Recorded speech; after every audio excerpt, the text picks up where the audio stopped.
Welcome to the All Things Bright and Beautiful podcast. I'm Jenna DePrima here with my co-host Lydia Scheibly, and this is a discussion of life, books, and theology from a confessionally reformed Christian perspective.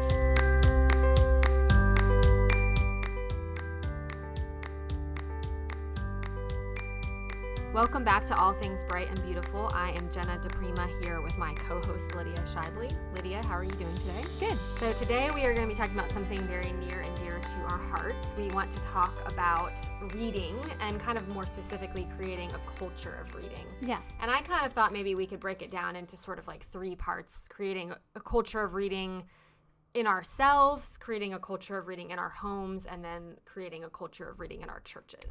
Even without talking about it, that was exactly how I was thinking about it. Look at there that. You go. Perfect. Yeah, we did not talk about this episode at all before we recorded it, so this is all coming to you live. So I feel like to start, we kind of need to just briefly touch on like, why is reading important? Is it important? You know, so what are your thoughts on that? Like, what, I mean, obviously we think reading is important. Obviously. Doing a podcast on it, but I guess, why is it important? Well, I think when scripture comes to us as a written word, so there's reading is important because it helps us to understand scripture. When we read well, we can read scripture better. I think that's a big part of it. It also helps us, I think, by the intake of reading in a way that because there's a lot of ways to like receive knowledge, right? We can receive information from video and just from like audio. And I mean, we can touch a little bit on audiobooks too, but there is something about like the process by which we take in the information by reading it. We can take it more slowly. We can process it as we're reading it, and so kind of discerning and thinking through it that way, so that reading allows us to think through things as we're receiving knowledge in a way that like video especially wouldn't in the same way. Or I guess you could say perhaps even like short form articles or not that that's bad. All those things all have, or some of those things have value in them, right. But reading a book versus something that's just a short little truncated something, you have the ability to process. Well, you're getting more in general, and then you have the ability to process it over that longer length of time. Yeah, which I think is a really important word for our culture, like more than perhaps more than any time before, because obviously with Twitter or whatever it's called now. I always call it Twitter. It's X now, right? I think we've just been conditioned, and with smartphones, all of that, we've been conditioned to receive things instantly and to receive them in short, bite-sized chunks. And I know I've seen my attention span certainly affected somewhat by my phone, and I think we just don't have the attention span to sit down and read long things anymore. Or we struggle with that, and so I think we need to understand, okay, well, why is it valuable to train ourselves kind of in a sense to pay attention long enough to read a book versus just a tweet or an article? Yeah, and I think we have a tendency to think,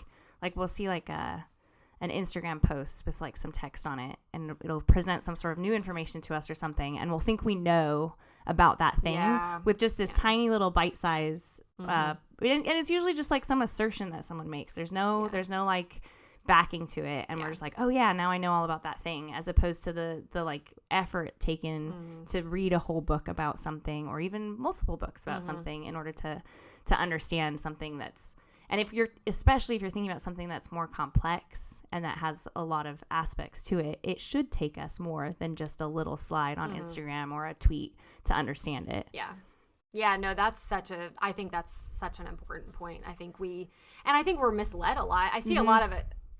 I guess maybe especially, or maybe just especially because that's who I interact with more. I see a lot of women, I feel like, led astray by Instagram posts, or things that maybe theological assertions or whatever it may be that someone's making on a post, and there's kind of a wider context to the argument that they're making, but you don't know it just reading that small little post. And so it is, I think that is one of the values in spending more time reading ideas, thinking through arguments, kind of meditating in a sense on whatever it is you're trying to gain, wisdom and knowledge in. And I just think of, I think it is a way. I mean, Proverbs and different other parts of scripture, but I think especially of Proverbs, talks so much about gaining wisdom and knowledge, and certainly you could read without gaining wisdom and knowledge. Like, there's, depending on what you're reading or how you're reading it or whatever. But I think if you're reading reading, edifying, beneficial things, you like, hopefully if you're grasping them and really understanding what you're reading, you're going to gain wisdom and knowledge. Right. I think that's a way to do that. Of course, the primary way to do that is through reading God's word, but I think kind of secondarily reading good books can help us to grow in wisdom and knowledge. Yeah, and I think too, we're talking a lot about like reading to know things, but I think also even just like reading for enjoyment. I think there's we have a tendency to sort of like want to find restful things, and we want to find ways to relax, and we are drawn, like you were talking about, to our phones. We're drawn to like scrolling or things that are kind of like a quick and or even watching television, which I'm not saying don't watch television, but these things don't necessarily leave us feeling rested. I think often when you talk to most people, they finish those things and they feel kind of more anxious or even like more of like a frantic energy. It doesn't make them feel rested. Whereas reading a book often, of course it can depend on what you're reading, but reading for like leisure and enjoyment can provide a lot more rest for us than these other resources that you could turn to instead. Yeah, no, that's true. That's a good point. And I think there's also a kind of a deeper enjoyment you can get out of reading certain things that it takes more work. It doesn't always instantly feel like as enjoyable, if that makes sense. But like, for instance, if you're reading a Shakespeare play, at least for me, it doesn't always like feel super enjoyable at first. But I think when you grasp like a deeper concept or you understand the beauty of the language, there's a deeper pleasure and enjoyment in that than watching a Netflix show. And again, I'm not saying not to do it. I'm just saying, like, I think there's joy to be found in reading that you can't find from kind of some of these just like quicker, more instant leisure activities, I guess. Yeah, and I think that's important to note is that when I say like it's restful, that doesn't mean that it's easy. So I think people can often be surprised when they come to sit down to read, especially if it's not something that you're used to doing. If it's not a habit that you formed, you can be like, well, this is not, I sat down and I read a paragraph and I feel like I need to close the book because I can't keep going. But the cool thing about reading is that, like, even like you mentioned Shakespeare, at first it can feel really hard, and Shakespeare's kind of always hard. Yeah.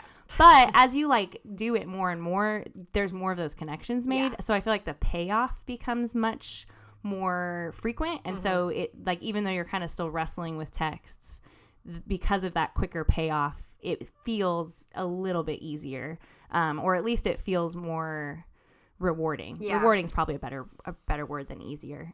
So even if if you're listening and you're like, well, I pick up a book and it's not easy and it's not relaxing for me, or I just fall asleep, like, I would encourage you to keep reading and keep at it. It's worth kind of growing in that habit and that discipline, because it will catch up eventually where it's more enjoyable for you and it's more rewarding and it's worth the effort you have to put in. Yeah, for sure. So I guess, first, I think the obvious place to start is kind of creating a culture of reading within ourselves, or for ourselves individually. So what are some ways that you, this is kind of a loaded question, but some ways that you kind of create that, I guess, culture of reading, just for personally, yes. Well, I would say I have to put my phone on the other side of the room. Yeah. Because I'm not a disciplined enough person to have it like right with me all the time. Or at least like far enough away that I can't just like look at it. It does. I do that too. Like, it does help me I'll oftentimes just go plug my phone in my room and then like to charge or whatever, and I'll go sit and read. And it's just so much easier to just pick it up. Yeah. It's, as soon as you get to like a hard part of a book, or you start to feel like you're having to think a little bit harder, the like impulse to want to pick up your phone is so instant. Yeah, it's crazy. Or someone texts you, you read it, and you look at it, and then you're on something else all of a sudden. Yeah. So removing the temptation of having the phone within reach helps a lot. I think like it's important to start, in my opinion, with understanding in your own mind why it's valuable to read, which obviously we just hopefully gave you some good reasons, but I think if you're not kind of convinced of that, like, you're not going to do it. Because even for someone like me who is convinced of that, like, it's still a battle, like at times. At times I can't wait to read. And then at other times it's harder. So I think, so I think ways you can do that are, like, I thought of, like, we did our very first episode on the book Lit by Tony Reinke, and reading a book like that, perhaps to kind of help you understand the value of reading, ways to become a better reader, that kind of thing. So I think that's kind of the first step. And then for me, it really helps me. I'm a very, like, kind of goal-oriented, sort of more type A person. So it really helps me to to set goals and to have a list of books that I want to read. And I don't always, I created a list for this year, for instance, but I knew, like, I also am very much influenced by, if I see something I really want to read, or a good book someone's talking about, or, like, so I made a list, like, loosely knowing that it can change. I'm not going to, like, it's not like a syllabus. You're not that so I have strict to follow. to it. Yeah. You can't change. But it helps me to, like, kind of map it all out and, like, get excited about a goal. And I may not meet that goal, but hopefully I will. But it helps me, like, it motivates me, where otherwise I think I might just not be as intentional about it, like, if I didn't have that goal. So I think, like, setting those goals, like, I really like Goodreads, or, I know there's lots of apps out there. I think setting a goal for myself, seeing what I've read, and seeing what other people are reading. I found so many books helpful on Goodreads because other people have rated them highly, or avoided books because good friends I respect have said not to read them. Yeah, right, exactly. Yeah. So I think it's like, I think of, we did another episode on Atomic Habits, and he talks a lot in there just about kind of the value of making these, like, small incremental changes. And I think just even, it might feel overwhelming to think, like, okay, I'm just going to never watch Netflix again, and I'm going to read now, or whatever it is, never look at my phone again. But I think, like, being like, I'm going to put my phone in my room for 15 minutes each night and turn off Netflix and read, or whatever it might be. Like, even for me, I think setting a goal of having several evenings a week where I'm not watching any show or anything and I'm just reading has been something I've really tried to work on, especially the last, like, few months. And I think I've seen a big, like, improvement in just what the amount of books I've been able to read. Or not that it's always about I don't think it's about a number ultimately, but a goal is helpful though. But it's helpful for me. We had a professor in college who he told us, and I don't know, I never looked this up to see if it's accurate, but it sounds true. But he said, like, if you read 15 minutes a day, you're going to end up reading more books than the average American, just because most people aren't going to pick up. So 15 minutes. I mean, even if you just start there of, like, I'm just going to read 15 minutes before I go to sleep, every other night, then you're going to start building it. And especially, like, we're talking about a culture of reading, and I feel like I'm, like, I'm deep into that culture. I would say I have a culture of reading personally, but if you're starting out and, like, pick books that you actually want to read, like, don't pick things that don't sound fun to you. Like, eventually kind of make goals for that to kind of push yourself out of your comfort zone, because sometimes I think it's just good to read things that challenge you. But if you're starting out and you just want to build the habit, like, pick books, good books though. Please don't pick trashy books. There's a dime a dozen of those. Like, that's not worth your time. But pick, like, good quality books that it's either a fiction book that sounds really interesting to you and enjoyable, or a topic that you'd like to learn more about, or a spiritual discipline you want to grow in. And, like, start there with just, like, little increments, and that can, with the goal of, like, I would like to grow in this. I'd like, because if you think of, like, you want a personal culture dominates in a lot of ways. So if you want a culture of reading, it should be a large part of your life. So the goal, I think, could be to eventually move towards more than just 15 minutes every other night. But start there. It doesn't need to start huge. Yeah, for sure. And I think there's lots of practical things you can do to use your time better in terms of, like, reading more. Like, you can always, things that are maybe obvious, I don't know, but always, having a book with you when you're waiting. Or I actually just found a little mini copy of Wuthering Heights at McKay's. It's like tiny. It's like I don't know, like 5 inches or something. It's really small, and I was, like, super excited. So I was like, oh great, I can take it with you everywhere. Yeah, I can just take it with you everywhere, because that's one of I want to reread Wuthering Heights this year anyway. But anyway, but yeah, I think having books. I think having different types of books you're reading. So, like, you can, if you only have the energy for 5 minutes before bed, you can read a poem or whatever, have it by your bedside, but read the theology book first thing in the morning when you wake up, or, whatever, you have to know your own system. But I think that can help. And then I actually do listen to a lot of audiobooks. Primarily for me, I almost solely just fiction or, like, biographies for audiobooks, because I like, for nonfiction, I like to be able to underline and stuff, so I like to read those in print. But For some fiction and biographies and things like that, I'll do.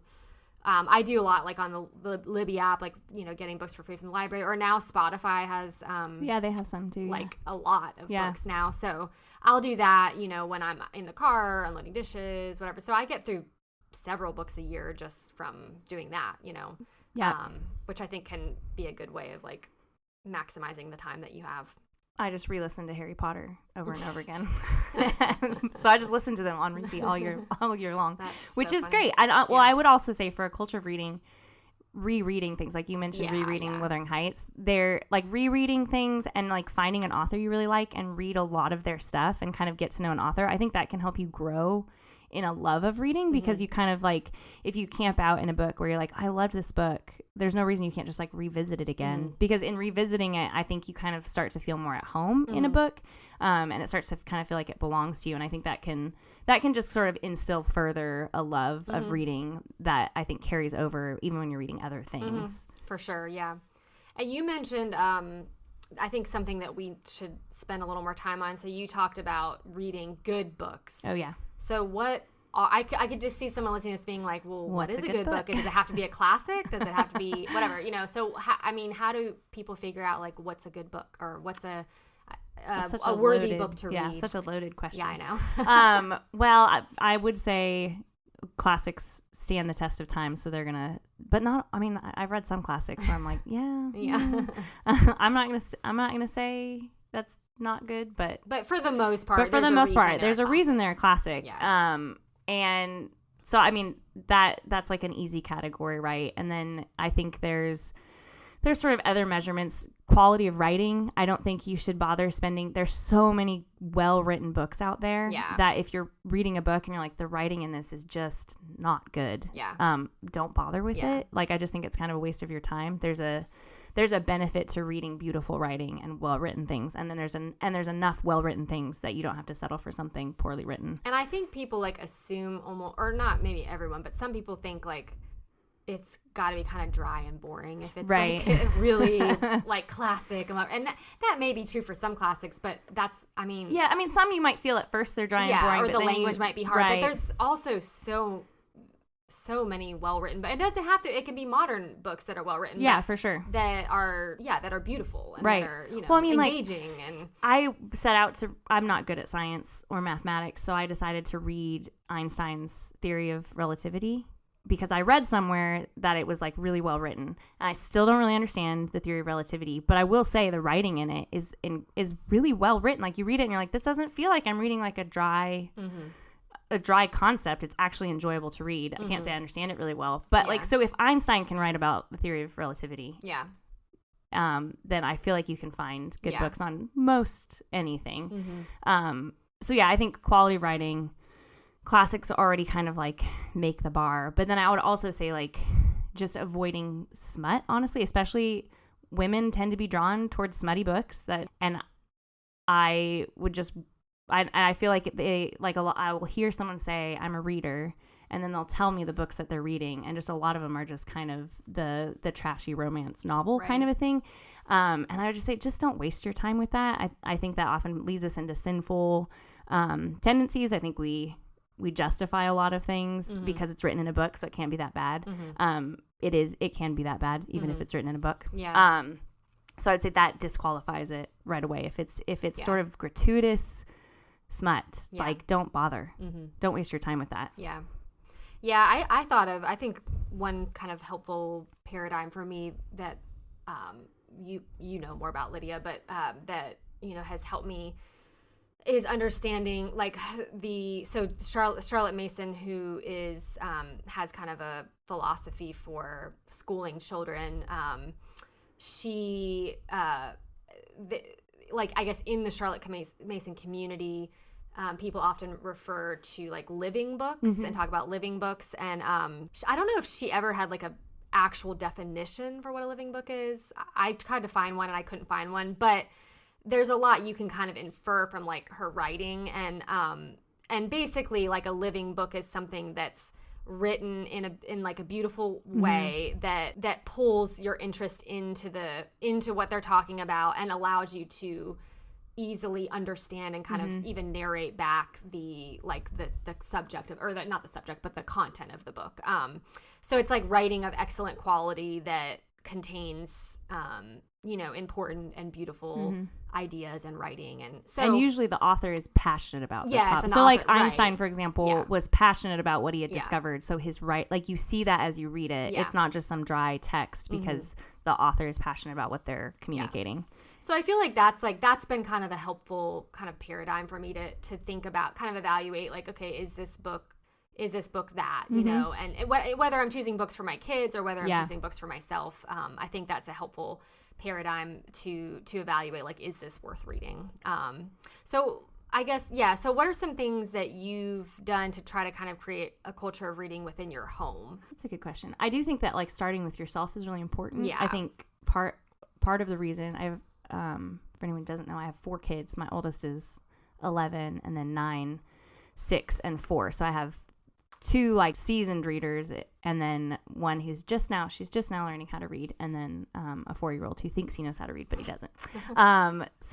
But they all love books. I mean, they are constantly pulling books off the shelves and looking at them. And even my oldest has dyslexia, so even with like the challenge, he's really eager to get into books. So I do think it's possible to build that culture of reading for anyone, even someone who struggles with reading.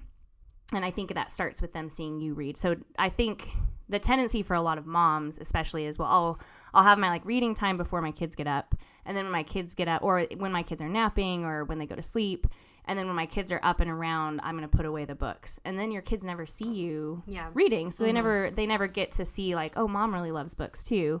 I mean, they'll see that as you read to them, but for them to see you like enjoying a book and to say, oh, mom likes to read, mom enjoys this book. What I found is like my oldest will ask me about the books that I'm reading now. And so I think letting your kids see you read. So part of that is, like you had mentioned before, reading sort of a variety of different genres at once.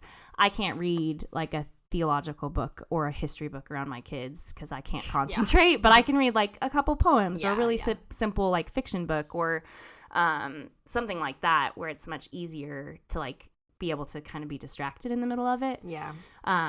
But even now, as my kids have gotten older and it's become more normal in our house, they'll often come and sit down next to me with their own books. So they'll come and like flip through. My youngest will like flip through a picture book or something next to me. And so it's become kind of something we do together. But I think also part of that is reading aloud to them and not stopping reading aloud when they can start to read for themselves. So we still share books together. So because I'm reading aloud to all of them, and so we get to share that story together. I think that kind of, it makes it a relational experience, which I think then your kids kind of treasure. Yeah.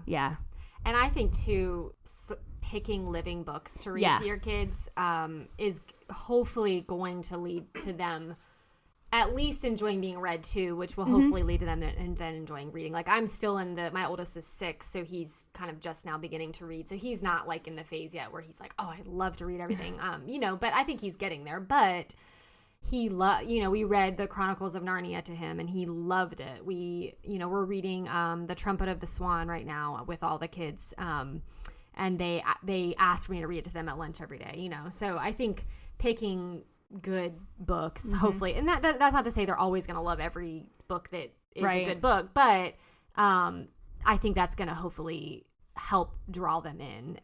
And I've found too, like just finding fun ways to like incorporate reading, like we do, and I know you do this too. We do like a tea and poetry time every week, and I was surprised. Like I started that. Seen a lot of other homeschool moms do that, and I was kind of like, all right, I'll try this, and they just like love it. And something about adding like something sweet, adding like reading, a treat. And they like drinking out of special, their little cups, but just fun things like that, I think, like, or just snacks or doing it at mealtime, or like it keeps really their mouths really closed helps too. So I don't think you have to like beat them over the head with a book. Like you can like I was gonna add, don't make them analyze the book. Like let them enjoy the story of a book and don't try to like pick apart the part. Like ask them open-ended questions about what they like, about the characters and what they notice about the characters, but don't try to like give them a grammar lesson in the middle of a story because you'll ruin it. Like Yeah. there's time for those things later, but not in the middle of reading it like a good book. Let them Yeah. just enjoy the story. Yeah. We also do so we read, like, all 4 of my kids and I read like a read aloud together each term. And then once we finish it, we do like if there's a movie, we'll watch the movie and then compare. But even if there's not a movie, we do like an end of term book club party where we like make food that has to relate to the book and like do like a decoration kind of a thing. And they like love it, and you can see how much of the story they actually comprehended and like remember as they come up with ideas for like what to make and how to decorate. And it's kind of a fun added way to kind of relive the story together. And kind of like it helps them, I think through the story more and like kind of process it, which is like you mentioned, narration is like an extended version of narration kind of. So that's really, I think that makes reading really fun, and so they're like excited for the next book on top of like enjoying the stories. For sure. Yeah. And I've seen like too, like I think trying to incorporate with kids, like when they start to like when they're like incorporating like play into like, you know, having them play outside and be the characters from the book, or like finding fun ways where you're kind of reinforcing what happened in the book, but you're not like, it's not like in an obvious way, you know? And they'll do that. Hopefully they'll start to just do that naturally on their own. Like I've seen my kids play Narnia all the time. Mine too. So it might not work as well for every book, but I think, you know, like I love seeing that. And it's like, it shows me like, okay, that's the kind of their way of like processing the book, for sure, playing and having fun. And, you know, so. Yeah. And I would add to, we mentioned phones, limiting your kids' screen time is going to help them enjoy reading more. If you're given the option between your phone and a book, you're going to choose your phone. If your kids are given the choice of like a tablet or watching a TV show or movie, they're generally going to choose that movie or that screen time. And so having limited pockets of that so that they are forced, I guess. I think one of the reasons my kids pull things off the shelf is because they can't just turn on the TV. Not that we don't watch the TV, it's just not all the time. Like they can't just do it anytime they'd like. So their only other option if they're not playing is to pull a book off the shelf. And then they end up loving that. But we have to, it's kind of like a kid with like candy versus healthy food. They're going to choose the candy. So we have to kind of help them choose the thing that's better for them. So just being mindful of that, limiting that. And I think it'll vary kid to kid too. Like some kids are more drawn to devices than others. Yeah. But thinking through that and we've also started carving out evenings that we're all home, like our whole family, including my husband. He'll make a fire like this time of year because it's cold. And we'll all read together. So I'll usually do like a read aloud for like the younger kids and then read. And then the 2 little ones will go to bed and the older boys will get to stay up and read with us, which they just think is like so fun. And it's a really simple thing to do, but I find we have to schedule it or it doesn't end up happening. But I think that makes it like just kind of a normal part. And then you get the opportunity to like talk to your kids about what they're reading and hear their thoughts on it, which as your kids get older, that's so fun. My oldest for school right now is reading David Copperfield, and I don't really like Dickens, but I decided to read it with him because I'd never read it before. And I will say I'm warming to him slightly. I've enjoyed the book, but just to hear... Dickens, not your son, right? I'm warming to my son. Yeah, to be able to discuss, like it is. Yeah, well, and hearing his 11-year-old thought process as he's like reading it is so fun. Like it's such a neat relationship to get to have with your kids because you're starting to hear how they process the world and being able to just ask your kid, hey, what did you read in like this book that you read recently? You hear a lot more than just that book. And so I think it's a neat opportunity to get to hear how they think. And it just gets more and more fun the older that they get. Yeah. Yeah, that's cool. So, and one thing you mentioned just with the reading in front of the fire, I thought too about like, I think, you know, you can work on creating that culture with you and your spouse too if you're married. Like, so it doesn't have to always be about the kids. Like you can do a date night where you go into the coffee shop and read, or you read I know some couples will read a book to each other, or, you know, whatever works for you. But I think with your spouse too, like you can kind of be a little bit of accountability for each other. You can talk about what you're reading. You can kind of find like community in that too, and to a degree. So I think that's, you know, another thing. Like if your spouse is on board with that or wants to do that, that can just be a really helpful way to enjoy reading more. Yeah, absolutely. But yeah, and then I guess so moving on to the church, like as I think about the church, I think that, you know, I think it's a little bit like I think there are definitely things that we can do that I think we need to talk about in a second to help create a culture of reading. I do think that it's like my first thought when I was kind of thinking through this question was it would be very challenging if you were in a church context where the pastors did not value reading. Yeah. That's not to say you can't still help create a culture, because I think you can, but I just have sympathy for that. I think a lot does ride with like the leadership of the church and the pastors, and so if you're a pastor listening to this, which there's probably not a lot of pastors listening to this, but if you are, I think there is there's a very important role you play in just valuing, like creating a culture of reading, recommending good books, having good books in your bookstore or library or whatever your church does. I know like at our church, our pastors give away a lot of books, at like meetings and stuff. And that's another way of kind of highlighting books. So I think, maybe that's something like if you're not in that kind of context, like maybe that's a conversation you can have with your pastor or that you can pray for. But I think that was like my first thought of like where, that is a really important piece, I think, to creating this culture. That's probably true for creating the culture in your home too. If like if dad's not on board to create a culture of reading, that can be challenging, but not impossible. Yeah. And I think especially like a lot of dads I know maybe didn't think reading was super important until their kids started reading, and then they were like, oh, actually I would like to make this more a part of our lives, and end up kind of growing in that as they want to teach their kids more of that. So perhaps in a similar way, that same idea could work in a church of you have people in your congregation that are passionate about reading, and you as a leader might recognize, oh, that's maybe not an area I had thought about, but I would like to give consideration to now. But I think likewise, my husband's a pastor, and he talks to a lot of other pastors. And I mean, we're very blessed at our church that I think we have a lot of people who enjoy reading. And I think we are kind of creating that culture. But a lot of pastors he talks to will say like, yeah, I really want that for my church. And but I'm just in a context where like just no one's going to read. Like they're just not going to read, and, so I think vice versa, like members also have to be on board and be eager for that. So probably I would think the majority of those listening to this podcast are church members and not a pastor. And so I think, likewise, like your role is also very important to play in creating a culture of reading. And I think just practically, I mean, some things that I feel like have been really encouraging that I've done or that I've seen done in our church is, I think, first of all, one easy thing to do that doesn't require like the pastor to be doing this is just meeting with someone and reading a book together. Yes. I mean, super simple, super but easy. Reading a good book together. Maybe it's a sister that like wouldn't normally read a lot or wouldn't read this book or whatever, but I think that just starting with that and reading a book and talking about it.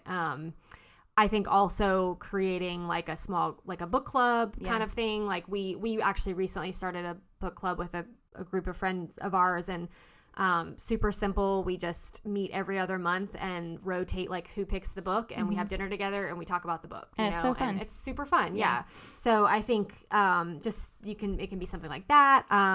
I've done before. I did one time. I read Pilgrim's Progress with a group of women, and we had tea every time we read and like treats and read discussed Pilgrim's Progress, and it was so wonderful. Fun. We met like 4 times and then we were done. It wasn't like it doesn't have to be forever. Yeah. So I think that those type of like group settings are so great and just foster really good discussion and like excitement about reading. I find that doing like a book study with someone that maybe you don't know well can often be kind of an icebreaker. Like if you want to kind of, or even if like you're discipling someone and you're like, they're not like a big talker and I'm not really sure what we're going to talk about. Like having a book to work from is actually really helpful. Yeah. And it doesn't have to be like a formal thing where you have questions written out. It can often just kind of spark conversation and ideas that you can kind of move from, which I think is really helpful in discipleship relationships and just in like relationships where like I want to get to know this person, but I think having something to kind of work with would be helpful. For sure. Yeah, I totally agree.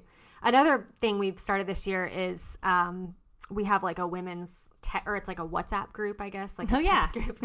And it's called the Blue Stockings. And the Blue Stockings were a group of women in the 18th century that were kind of trying to create like a group and a culture of intellectual conversation and discussing books and literature and, not just gossiping and doing the kind of typical kind of shallow things that a lot of the women at their time were doing when they got together. And so I first learned about this group from Hannah More, from Fierce Convictions, which was the biography that was written about Hannah More, or one of, I guess, it might be the only biography. I think it is the only one. Yeah.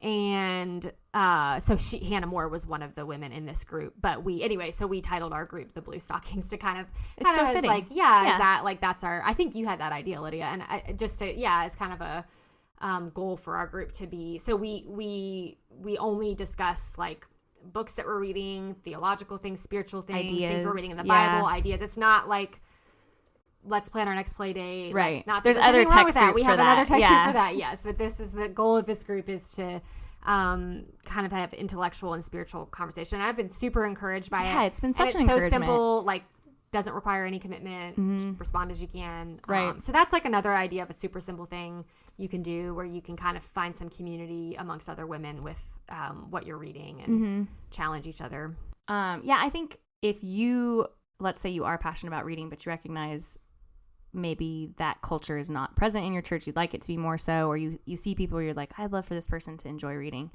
I think talking about what you're reading with people and kind of discussing like, oh, I read this really great book and here's the ideas. Because what I found is like I will, when I'm done reading and I do go grab my phone that I put across the room, I might take a picture of something that I read in a book and like post it on Instagram, like something that's like really great, and I might post that. And what I find is a lot of people are like, oh, hey, can I borrow that book? People that normally would say they don't read a ton, but it's like by seeing that little snippet, they're sort of like drawn into it. So I think you can sort of ignite people's interest that way. So sharing about what, I guess that would be like a simpler way to say it, but like share what you're reading, like talk about it with people. And if you're excited about it, people are going to be drawn to that too, because in the same way that when you find a passionate author, the book is more interesting. When you have someone passionate about the book that they're reading, people are like, oh, I kind of want to know what that's about. So I think you can encourage other people and kind of draw them in that way. In addition, and it might be someone that's like reluctant, thinking, oh, I don't know if I can read that book. And that would be a good opportunity to say, hey, let's read it together. And kind of like bridge that and help people kind of along. For sure. Yeah, no, that's great. So I think another question people probably have is how do I discern what? So we kind of talked about what are good books, but how do I discern like what to read? Like there's a million books, millions. Literally. Like, so what do I read? Right. Well, I rely on book lists a lot of the time, especially like for kids books, like the Read Aloud Family. She has a Read like Aloud list, and Read Aloud Revival. Her book Read Aloud Family has like an index in the back for ages, and then her blog has some too. I find that really helpful. Our homeschool curriculum often has like great recommendations, so I kind of go off of that too. There's also a good Ambleside online as a free homeschool curriculum, but you can just look at their book list. Yeah, they have a great book list. They have a great book list for kids. And it's by age, so you can kind of gauge what would my kid be interested in at the age that they're in. And then like people's book lists that like a lot of times I think it's like, what is it, DeYoung and Challies? And who's the other one? Trevin Wax often has a good one. At like the end of the year, they'll post like their top books. I know. I love December when everyone posts there's so many good. Yeah, and when people like share, like these were my top 10 books of the year, I find that really helpful. Like you mentioned earlier, Goodreads. I have a couple people on there where it's like if they give 5 stars to a book, I'm probably going to want to read it. But I also try to like look at classics and be like, what classics have I not read? I would like to read through the classics and kind of going that way. But in the same way you mentioned kind of like making a goal, I'm not quite as organized in that because I feel like my goal shifts throughout the year. But having something in mind of like, I'd like to learn about this thing. And that's typically what I might not have a list, but I'll be like, well, I'd really like to learn about XYZ. Like, I really want to learn about the abortion debate. So I'm going to look for books on that. So thinking through like what would I like to learn about this year can be really helpful because then you can kind of narrow in. Because otherwise, you can just be exhausted by just the sheer volume of things to choose from. I mean, I agree with everything you said. And I think just finding, hopefully there's friends or pastors or mentors or people that you respect that are reading good books. Like that's obviously another avenue of a way you can find worthwhile things to read. And I also thought of Leland Ryken as a really good resource. More for, especially for classics. Yeah, for classics and for poetry. But he's got several like guides to different like Shakespeare plays or different pieces of literature. He has a really good, I'm reading like a compilation of poems right now called The Soul and Paraphrase, and he will have the poem and then he'll kind of explain it. So yeah, he's a good resource, like especially if you're like, I'm not sure what this is saying or how to read this. Like he's a really good resource. And then also I think, there's also, well, hopefully our podcast is a good resource. I think that's certainly one of the goals is like, we want to point you to good books to read. And then I've recently gotten into, I haven't listened to these a lot, so I can't like vouch for everything they say, but there's the Close Reads podcast, and I think the other one's called the Lit Life or Literary Life. Those are both really good and like do a lot of classics, do a lot of really good recommendations. So I'm hoping, for instance, this year to read Jane Eyre and listen to the Close Reads podcast episodes on it, because I've heard they're really good. Like, so that's like, I feel like I'm going to get more out of it, like listening to people discuss it. So it's sort of a way of like having a discussion without actually having one. Like you're able to listen. Almost like a mini lit class too. Yeah, if they know more than you. Yeah. So that's another good resource. So, well, I thought it might be fun to just like kind of wrap up with maybe some books we've read and enjoyed lately, and then some books that we are looking forward to reading this year. So, yeah, I guess I can start just with a few books I've enjoyed lately. We actually, for our book club, we recently read a book called Remaking the World by Andrew Wilson. I really enjoyed it, and he is talking about, we just did an episode on it, so I won't even go into that. You can't go into it. Yeah, we just did an episode on it, so I really enjoyed Remaking the World. And then I kind of all year have really slowly been reading through Martin Lloyd-Jones has, I guess it's a commentary, but it's like it's not a dry commentary on the Sermon on the Mount, and it has been like so good, so edifying. So I've been reading that. I'm still reading it, but have really enjoyed that. I finally read, it's been on my list forever, I've read Parenting by Paul Tripp. And, so good. It's so good. Yeah. I don't really honestly love most parenting books but this one has been excellent. It has been really like convicting, really encouraging. So that I've really enjoyed reading. What else? I loved, I guess on like it's not fiction, it's a memoir, but on the like narrative side of things, I read last year, Crying in H Mart, which I know is a pretty popular book, but I really like for a modern book, I really enjoyed Crying in H Mart a lot. I finally read The Four Quartets last year, which I know is one of your favorites, Lydia. So The Four Quartets by T.S. Eliot. I'm trying to read more poetry, so that was like a really good one to read last year. So yeah, those were kind of a few that I enjoyed, I guess, in the last year. I can think back to 2023 because we were barely into this year. Yeah. I guess I had to like go back and look at my list because I'm bad at remembering like the titles of books I'm reading, because I'll just like open it up without looking. So one of the things I wanted to like learn about this year was kind of like the history and like geopolitical nature of food. And so I found this book called Salt by Mark Kurlansky, I think is how you say it. And it's just like the world history of salt, and it's so fascinating. Like it starts in like China, and it doesn't sound fascinating. I know it doesn't sound fascinating to you, but I tell you, reading it's a guy passionate about salt. It's just a really passionate about salt. Well, it's just an interesting thing because you have the world trade around salt. A lot of invention was attached to it. You have mummies in Egypt because of salt. It sounds like it might be dull, but it's not. I've really enjoyed it. I even would recommend it, even if you maybe think it sounds like a boring idea. It's been pretty interesting because there's just a lot of like, I enjoy, if I'm going to read something about history, I like to sort of like trace something specific through it. Okay. To get like sort of like a big broad view. So that's kind of like an interesting, and food is just a really interesting thing, how it's been interacted, how countries interact because of it, and like how it's historically changes. And partly I'm like, maybe it'll make me a better cook if I learn about the history of food. Actually, that's one thing I really enjoyed in Crying in H Mart was it's a memoir. Be interesting. It's a memoir about I think she's Korean, but it's about her. Well, I don't want to give it it's about her relationship with her mom. That's all I'll say. Okay. Yeah, because that one's on my list. But she talks a ton about like the food and like how much of part of like her memories with her mom, it's connected to food. Yeah. And she kind of starts the book. Well, H Mart is an Asian grocery store, so it's like connected to this Asian grocery store and all the memories she has when she walks into this Asian grocery store. And anyway, so see, can be really interesting. Oh yeah, for sure. No, I definitely think food is interesting. I'm a little skeptical. It's in everything. Yeah. Trust me.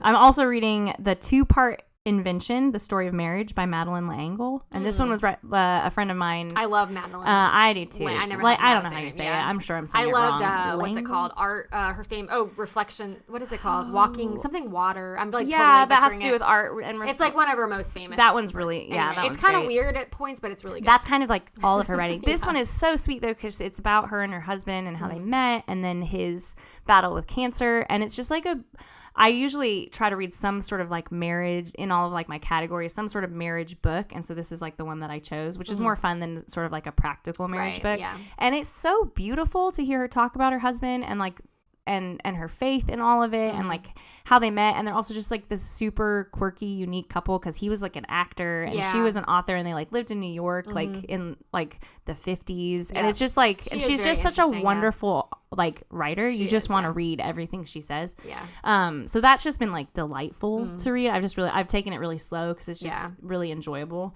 And I read her poetry last year. Like I found a whole collection of like all of her poems and loved it. Like I spent a long time in it because I didn't want to be done with it because I feel like I like highlighted every one of them. So those would be like top ones. I'm trying to think of what else. I have surprisingly been enjoying David Copperfield's, which is like the first Dickens I've liked besides A Christmas Carol. But I do think part of that is because it's been really fun to read it with my son and get to talk. And it's like such a coming of age story that it's fun to talk to an 11-year-old about a lot of the ideas in it. And interesting to think that, you know, we can be reading Dickens and still some of it he finds relatable as a kid in 2024, you know? Yeah. So those would be like the main ones. I'm trying to think of any books that I'm looking forward to reading in the coming year. Probably have a lot. Yeah. Well, I'm in the middle of The Odyssey, which I'm enjoying. Not enjoying because it's easy. I feel like I'm still trying to like figure out half of it, but thankfully kind of know the storyline enough to kind of follow it. But I have like a lot of classics kind of on my list, so I'm kind of excited to be done with The Odyssey so I can move into the other classics I wanted to get to. Yeah, I have several classics too. I'm gonna try to read. I'm hoping I'm gonna enjoy this. I don't know. We'll see. I'm gonna try to read Paradise Lost this year. Oh yeah, no, you'll enjoy it. Yeah, I mean, I've read parts of Paradise Lost, but I've never read the whole thing, and I'm really trying to challenge myself to read. Like poetry and like different types. Leland of Ryken has a commentary on that one. That would be yeah. And I also saw. I know C.S. Lewis has a. He wrote kind of I don't know if it's like an introduction, it's like an introduction to it that I think I'm going to try to read.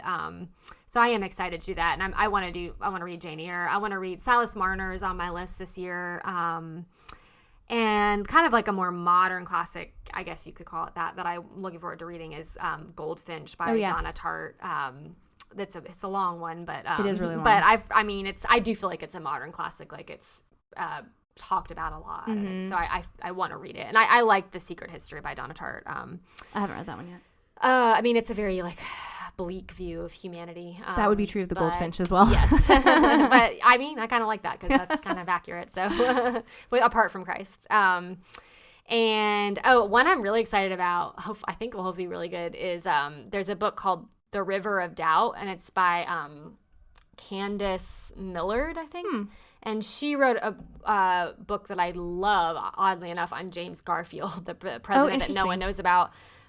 So this book is about Theodore Roosevelt, and it's about his journey down, I think it's like the Doubt River, I guess. Oh, interesting. But Theodore Roosevelt's such an interesting figure to me, and her writing in the book I read about James Garfield was so good, so I'm really excited to read that this year, and it's gotten like really good reviews. And then another one that has been on my list forever that I really want to read this year is The Bruised Reed, which is just a classic Puritan work that is supposed to be super edifying. I've read like quotes from it that have been wonderful, so I really want to read the whole thing this year. The Rare Jewel of Christian Contentment, that's been on my list for like ever, but I am like determined to do it this year. Which I finally read Newton's Letters this year, which was wonderful. Yeah. Yeah. I'm actually hoping to read I'm hoping to read Newton's letters this year, and also Newton on the Christian Life, which I've started, but that one's really by good. Tony Reinke.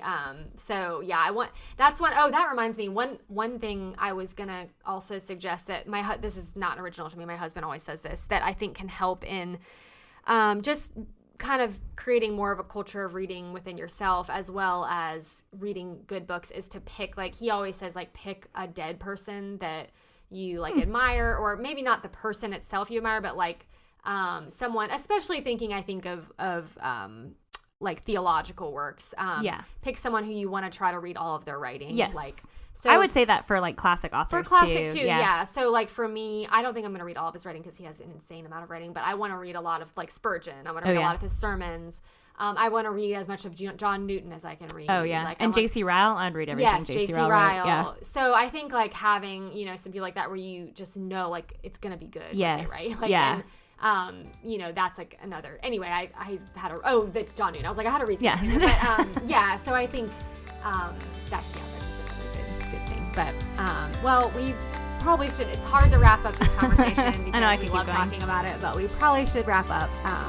But yeah, we hope that you enjoyed today's episode. Thank you for joining us today. If you'd like access to more resources, we have a website at allthingspodcast.org. We hope that you'll join us for our next episode.